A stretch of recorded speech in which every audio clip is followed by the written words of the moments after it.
Hello everyone, কেমন আছো তোমরা সবাই? আশা করছি খুব ভালো আছো। আমিও ভালো আছি।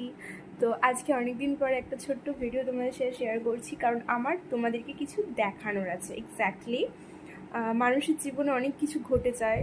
কখনো আমি ভাবিনি যে একটা সময় আমার মায়ের ছবি নিয়ে আমাকে খুশি থাকতে হবে, বা আমি মায়ের ছবিটা পেয়ে এতটা খুশি ফিল করব। মাকে পেলে খুশি ফিল করা যায়, বা একটা মানুষকে আমরা পেলে, তার সাথে আড্ডা মারলে, গল্প করলে তাকে নিয়ে আমরা খুশি থাকি, কিন্তু একটা মানুষের ছবি, তার প্রেজেন্স আমাকে বোঝাচ্ছে। এটাই হয়তো সত্যি বলতে, ছাড়ো, আমি আর কিছু বলতে চাই না। তা আমি আমার রুমে একটা ছোট্ট ডেকোরেশন করেছি, আর সেটাই তোমাদের সাথে শেয়ার করবো। আর তোমরা দেখে প্লিজ বলো কেমন হয়েছে, ঠিক আছে? চলো তোমাদের দেখাই। এই যে এটা আমি করেছি আজকে, দেখো খুব সুন্দর হয়েছে না? এখন এগুলোই আমাকে অনেক অনেক অনেক মনের জোর দিচ্ছে, তোমরাও জানিও যে কেমন হয়েছে।